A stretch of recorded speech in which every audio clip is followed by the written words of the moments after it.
হরে কৃষ্ণ।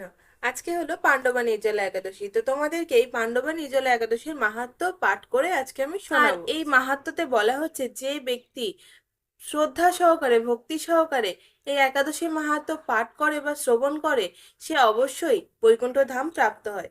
তো চলো একাদশীর মাহাত্ম্য পড়া শুরু করি। পাণ্ডবা নির্জলা একাদশী।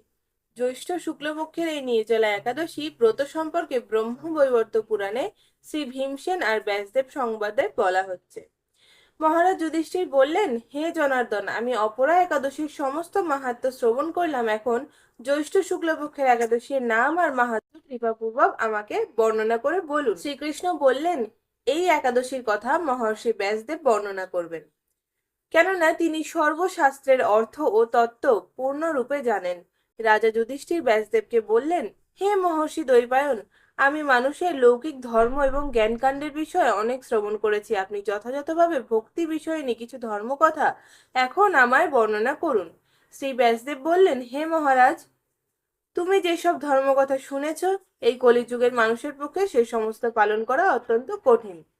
যা সুখে সামান্য খরচে অল্প কষ্টে সম্পাদন করা যায়, অথচ মহা ফল প্রদান করে এবং সমস্ত শাস্ত্রের সারস্বরূপ, সেই ধর্মই কলিযুগে মানুষের পক্ষে করা শ্রেয়। সেই ধর্মকথাই এখন আপনার কাছে আমি বলছি। উভয় পক্ষের একাদশী দিনে ভোজন না করে উপবাস ব্রত করবে। দ্বাদশী দিনে স্নান করে শুচিশুদ্ধ হয়ে নৃত্য কীর্ত সমাপনের পর শ্রীকৃষ্ণের অর্চন করবে। এরপর ব্রাহ্মণদেরকে প্রসাদ ভোজন করাবে। অশৌচ আদিতেও এই ব্রত কখনো ত্যাগ করবে না। যে সকল ব্যক্তি স্বর্গে যেতে চায় তাদের সারা জীবন এই ব্রত পালন করা উচিত। পাপ কর্মে রত ও ধর্মহীন ব্যক্তিরাও যদি এই একাদশীর দিনে ভোজন না করে তবে তারা যমযাতনা থেকে অবশ্যই রক্ষা পায়। শ্রী ব্যাসদেবের এইসব কথা শুনে গদাধর ভীমসেন অশ্বত্থ পাতার মতো কাঁপতে কাঁপতে বলতে লাগলো, হে মহাবুদ্ধি পিতামহ, মাতা কুন্তী, দ্রৌপদী, ভ্রাতা যুধিষ্ঠির, অর্জুন, নকুল, সহদেব, এরা কেউই একাদশীর দিন ভোজন করে না। আমাকেও অন্ন গ্রহণ করতে নিষেধ করে, কিন্তু দুঃসহ ক্ষুধা যন্ত্রণার জন্য আমি উপবাস করতে পারি না। ভীমসেনের এইরকম কথায় ব্যাসদেব বলতে লাগলেন, যদি স্বর্গাদি দিব্যধাম লাভে তোমার একান্তই ইচ্ছা থাকে তবে উভয় পক্ষের একাদশীতে ভোজন করবে না। তদুত্তরে ভীমসেন বললেন, আমার এই নিবেদন যে উপবাস তো দূরের কথা, দিনে একবার ভোজন করে থাকাও আমার পক্ষে অসম্ভব, কারণ আমার উদরে বৃক নামক অগ্নি আছে। ভোজন না করলে কিছুতেই সে শান্ত হয় না, তাই প্রতিটি একাদশী আমি পালন করতে একেবারেই অপারগ।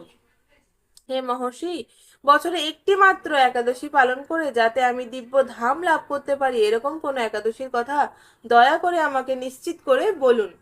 তখন ব্যাসদেব বললেন, জ্যৈষ্ঠ মাসের শুক্লপক্ষের একাদশী তিথি জল পর্যন্ত পান না করে উপবাস থাকবে, তবে আচমনে কোনো দোষ নেই।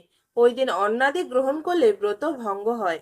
একাদশীর দিন সূর্যোদয় থেকে দ্বাদশীর দিন সূর্যাস্ত পর্যন্ত জলপান বর্জন করলে অনায়াসে 12টি একাদশীর ফল লাভ হয়। বছরের অন্যান্য একাদশী পালনে অজান্তে যদি কখনো ব্রত ভঙ্গ হয়ে যায়, তাহলে ওই একটিমাত্র একাদশী পালনে সেই সব দোষ দূরীভূত হয়। দ্বাদশীর দিনে ব্রহ্ম মুহূর্তে স্নানাদি সমাপ্ত করে শ্রীহরির পূজা করবে। সদাচারী ব্রাহ্মণদের বস্ত্রাদি দান সহ ভোজন করাবে। আত্মীয় স্বজন সঙ্গে নিয়ে নিজেও ভোজন করবে। এইরূপ একাদশী ব্রত পালনে যে প্রকার পুণ্য সঞ্চিত হয় তা এখন শ্রবণ করো। সারা বছরের সমস্ত একাদশীর ফলই এই একটিমাত্র ব্রত উপবাসে লাভ করা যায়। শঙ্খ চক্র গদা পদ্মধারী ভগবান শ্রীকৃষ্ণ আমাকে বলেছেন, বৈদিক ও লৌকিক সমস্ত ধর্ম পরিত্যাগ করে যারা একমাত্র আমার শরণাপন্ন হয়ে এই নির্জল একাদশী ব্রত পালন করে তারা সর্বপাপ মুক্ত হয়। বিশেষত কলিযুগে ধন সম্পদ দানের মাধ্যমে সদ্গতি বা স্মার্ত সংস্কারের মাধ্যমে যথার্থ কল্যাণ লাভ হয় না। কলিযুগে দ্রব্য শুদ্ধি নেই, কলিতে শাস্ত্রোক্ত সংস্কার বিশুদ্ধ হয় না, তাই বৈদিক ধর্ম কখনো সুসম্পন্ন হতে পারে না। হে ভীমসেন, তোমাকে বহু কথা বলার আর কি প্রয়োজন। তুমি উভয় পক্ষের একাদশীতে ভোজন করবে না। যদি তাতে অসমর্থ হও তবে জ্যৈষ্ঠ মাসের শুক্লপক্ষের একাদশীতে অবশ্যই নির্জল উপবাস করবে। এই একাদশীর ব্রত ধনধান্য ও পুণ্যদায়িনী। যমদূতগণ এই ব্রত পালনকারীকে মৃত্যুর পর স্পর্শ পর্যন্ত করতে পারে না। পক্ষান্তরে বিষ্ণুদূতগণ তাকে বিষ্ণুলোকে নিয়ে যায়। শ্রী ভীমসেন ওই দিন থেকে নির্জলা একাদশী ব্রত পালন করতে থাকায় এই একাদশী পাণ্ডবা নির্জলা বা ভীমসেনী একাদশী নামে প্রসিদ্ধ হয়েছে। এই নির্জলা একাদশীতে পবিত্র তীর্থে স্নান, দান, জপ, কীর্তন ইত্যাদি যা কিছু মানুষ করে তা অক্ষয় হয়ে থেকে যায়। যে ব্যক্তি ভক্তি সহকারে এই একাদশী মাহাত্ম্য পাঠ করে বা শ্রবণ করে তিনি অবশ্যই বৈকুণ্ঠ ধাম প্রাপ্ত হন। এই বলে আমাদের এই একাদশী মাহাত্ম্য শেষ হলো। আমি এই বইটা থেকে একাদশী মাহাত্ম্যটা পাঠ করি। তোমরা চাইলে ইসকনে বা নামহট্টের যে কোনো জায়গা থেকে এই বইটা খুবই স্বল্প মূল্যে কিনতে পারো। এর মধ্যে তোমরা দেখবে সূচিপত্র সহ খুব সুন্দর করে সব একাদশীর মাহাত্ম্যর কথা বর্ণনা করা আছে। হরে কৃষ্ণ। আপনারা সকলেই অনেক উৎসাহের সাথে এই একাদশী ব্রত পালন করেন, ভগবানের জপ, নাম, কীর্তন অনেক বেশি বেশি করে করেন। হরি বল। দেখা হবে নতুন কোনো ভিডিওতে।